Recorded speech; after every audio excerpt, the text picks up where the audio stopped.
We have Brian Merchant, author of Blood in the Machine, and previous guest as well, coming on. Brian, how you doing today? Gentlemen, hello. Hey, Mr. Luddite. Okay, well, we have a story with Brian. Obviously, we passed, in about May or so. I took him a story, and then we hit that out of the park.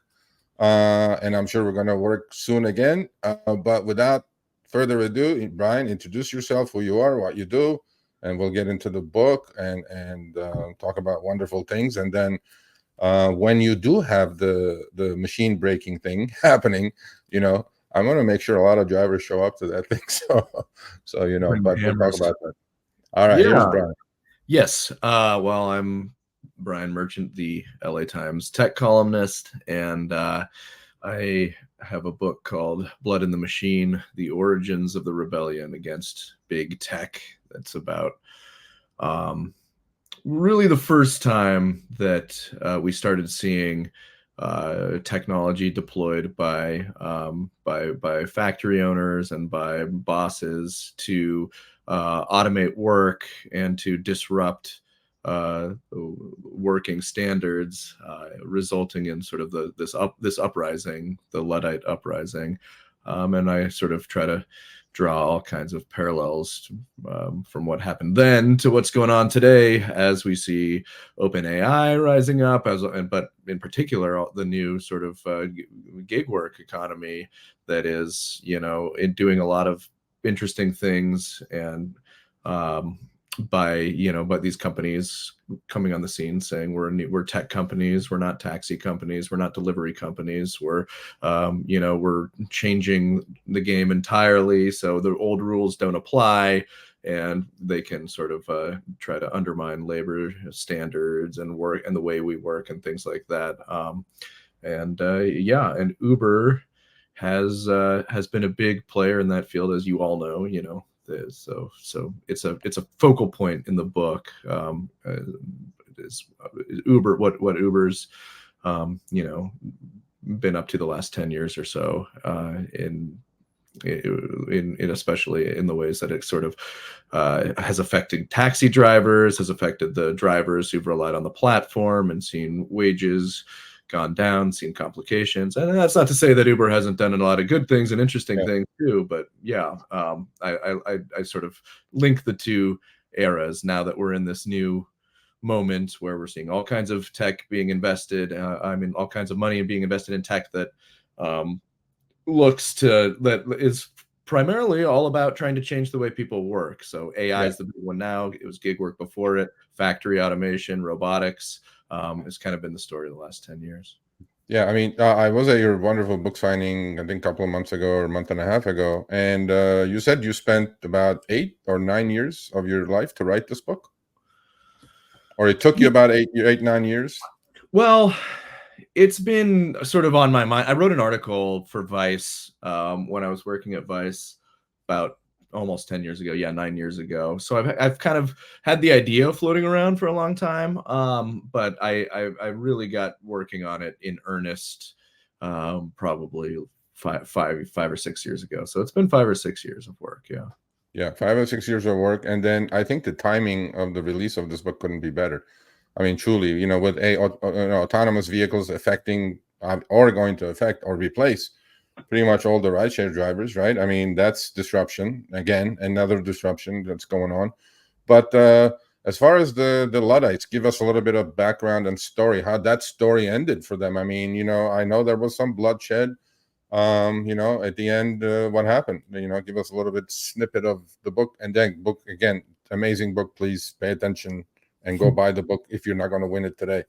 Blood in the Machine. So what happened to those Luddites? They rebelled, right? Yeah. So a little background is that there were a lot of cloth workers in England. That was like the biggest industrial workforce at the beginning of the Industrial Revolution is cloth workers. That's what propels the Industrial Revolution. That's what sort of gets things going. It starts in the textile industry. So the cloth workers, used to work at home, but they work with machines. So they are the biggest misunderstanding about Luddites is that they hate technology, right? Like if you know the word Luddite, then the first thing that comes to mind is somebody that hates technology, doesn't get it, doesn't want any part of it.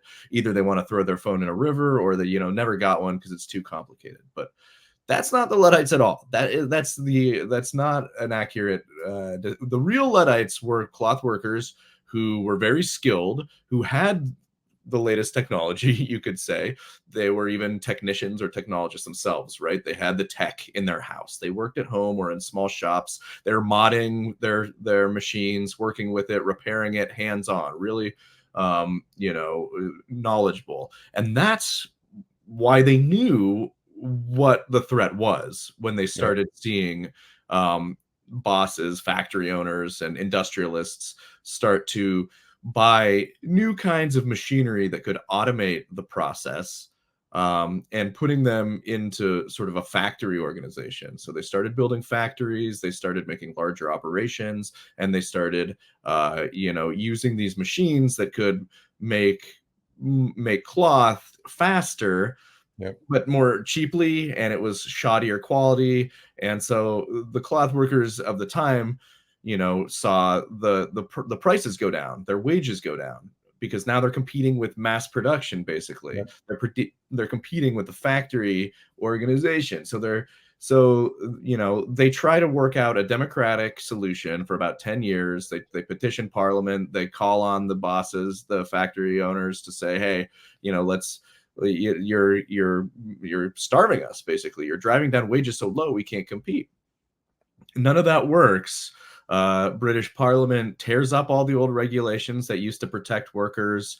The factory owners kind of hit the gas on it with the new technologies, and they're automating work and beginning mass production and seeing the rise of the factory. And the cloth workers, they have nowhere to go. They have nothing. They have no recourse. They've been working in this job their whole lives. Not only that, but a lot of times that's the only job in the whole city, right? It's a cloth working town. So you can't like go get a job at a coffee shop or something. You are just out of luck, and now your family's starving. So as a tactic of last resort, they take up the hammers. They invent this character, Ned Ludd, who gives them their name, the Luddites, and they start this campaign where they write threatening letters to factory owners and say, if you don't take down these machines that are obnoxious to us, that have put 200 of our fellow brothers out of work this year, you'll get a visit from Ned Ludd's army. And then if they don't comply, the Luddites show up in a army formation, in like a military formation, and they enter the factory by force, and they smash just the machines that are doing the automating. And then they say, if you leave it that way, we're good here. But if you restore the machines, if you buy new machines, we'll return and we'll do the whole place. So the tactic catches on. The Luddites are hugely popular. They are cheered as champions. They're the new Robin Hood. The middle and working classes are huge supporters of the Luddites. And the conflict escalates from there. It becomes a big, crazy story that engulfs all of Britain in conflict at the time. Suffice to say, the Luddites eventually get crushed by the state. And many Luddites are hung because they make it a crime punishable by death to break a machine. They send in the military. This is the largest domestic occupation of Britain that had taken place up to that point, and maybe ever. Tens of thousands of troops in industrial districts to fight the Luddites. So the victors write the history books, and so we remember the Luddites as the elites, as wanted us to at the time, as backwards looking malcontents who didn't understand technology, so smashed it with a hammer. The reality is they had this very well organized, very popular, very fierce campaign that was specifically targeted at the people who were putting them out of work for a profit, with and doing grave injury to these communities one by one by one. Yeah, I think it's taking place now, right in front of our eyes. I mean, with Cruise and Waymo, all these cars coming around, and obviously they're the only way they can be successful financially is scale, right? And scale means more cars, as if we need more cars like a hole in the head as rideshare drivers these days, right? And I think it's like super relevant, right? I mean, just for our audience is very relevant, but in general for our audience's kids, right? AI is coming. AI is not coming. It's here, right? It's replacing a lot of people, a lot of writers, and a lot of freelancers. And the world is changing again. It seems like to me, Brian, the world is changing faster now. The more these technologies advance, the faster the changes are happening. And for a human to adjust to all these changes seems difficult to me. But, I guess it is what it is. Yeah, well, there's, two things that I'd say to that. And yeah, one is you're absolutely right. And it's funny, since you know this, I'm sure, but both in the IPO documents in Lyft and Uber, they're pitching investors on the idea that they're going to replace all their drivers, in a matter of years with autonomous vehicles. Both Uber did it a little more explicitly, but Lyft uses this language too. Like, this is the plan that they're selling to investors. It's like, oh yeah, right now we have this labor cost because we have to pay drivers, but before long it'll all be automated. We won't even have to pay drivers. So, invest now, and, in 5 years time, Uber had an extensive self-driving car program for a long time that ended fairly disastrously. But yeah, and the second part is I want to underline is that it's like, technology, it certainly advances, and it certainly, brings us into new frontiers, but you always got to be careful about what the story is versus what the technology can actually accomplish. That's a great example, right? Like the CEOs of Uber and Lyft going around saying that there's going to be autonomous cars by like 2025 or whatever it was, by the end of 20. Now it's really clear that's not going to happen. That's just a way that they can sort of try to attract more investment and keep sort of the game going, get more infusions of venture capital, but if they could, they would replace all you guys in a heartbeat. They would. And it's, that's not to say that it won't happen eventually, and that they'll try. We're certainly seeing, Cruise and Waymo trying to do this, but it's,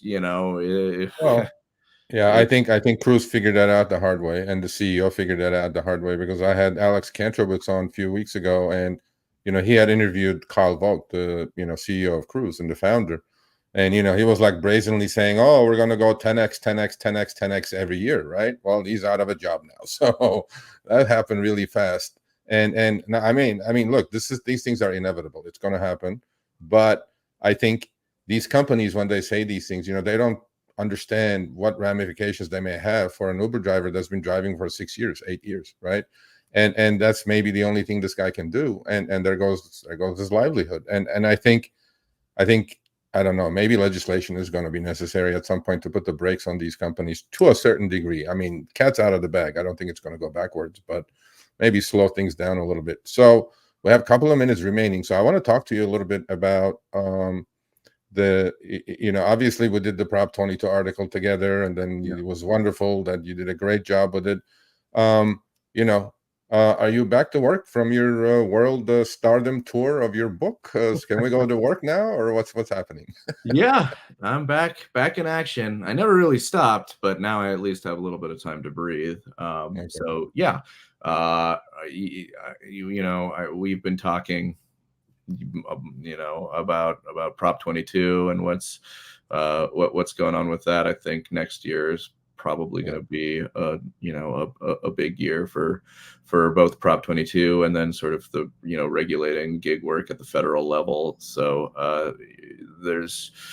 AI has kind of sucked a lot of the air out of the room for non-AI stories in tech. So I think Uber and Lyft and Doordash and all those companies have kind of glided under the radar a little bit this year and evaded some scrutiny. And then look at that, they started making some money, it looks like, too, at least according to the reports. But there's some interesting reporting that you're also aware of, I know, that the way that they made some of those revenues may come under fire. So yeah, there's a lot to watch in this space. You know, the ruling on Prop 22 is going to be big.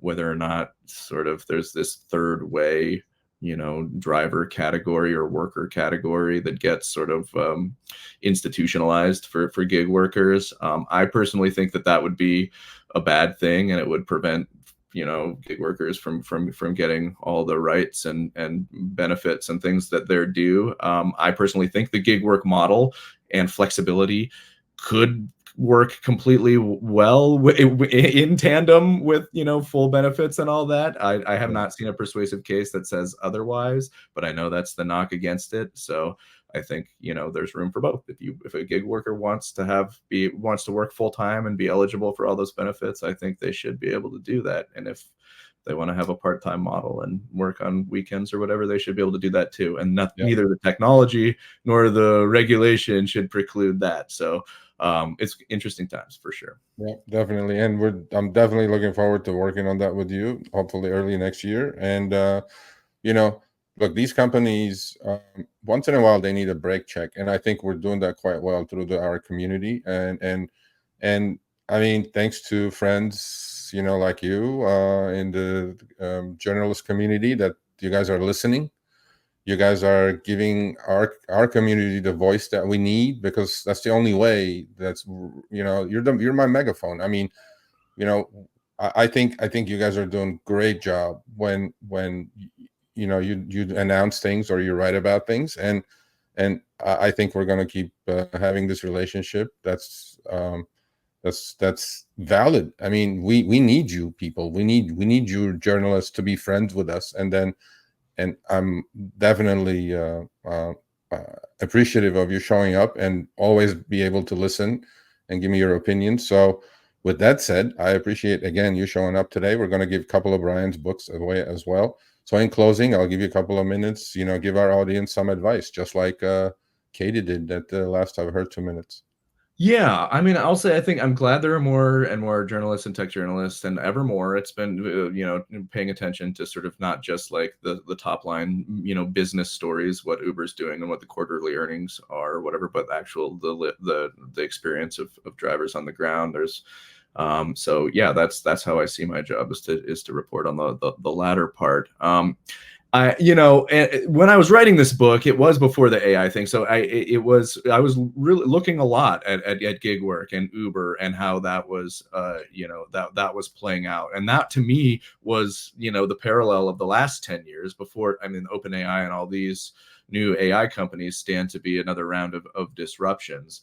But I think if you really want to understand this tension that keeps playing out between, you know, executives and managers and bosses that can afford to, you know, use a new technology to disrupt a standard, to disrupt the norm. They're given a lot of power, and this happens time and time again throughout history, from factory owners to like the automators in the car manufacturing plants, to robotics, to the computer era, to now the app and AI era. So I think that if we do understand the history, we can arm ourselves with a lot of the knowledge necessary to sort of confront the playbook, because the playbook of the technological disruptor, the automator, the executive class, it doesn't change all that much. So you can be ready if we, you know, understand the sort of the basic ways that it tends to work through history. So yeah, thanks for having me, Sergio. Thanks, Chris. Anytime. And I mean, you know, that last, you know, what Brian said, I mean, it is valid, and we appreciate it. It's great advice. Looking forward to talking to you soon, and we'll work again early next year together. Here's Brian Merchant, the author of Blood in the Machine. Highly recommend. And here's the book. If you guys don't win it, buy it. I'm telling you, this is so timely, so relevant for the days we're living, you know. And again, Brian, much appreciated. Thank you so much. Cheers. We'll see you around. Bye-bye. Cheers. All right, Brent. All right, thanks for watching. That short little clip was from our live stream, Show Me the Money Club, with Sergio and myself Tuesdays, 6 p.m. Eastern, 3 p.m. Pacific. Make sure you subscribe, turn on all notifications so you get notified when we go live, as well as all of our awesome content. Make sure to check out this video right here, which will take you to the entire live stream, or check out this video right there. All right, drive smart, everyone.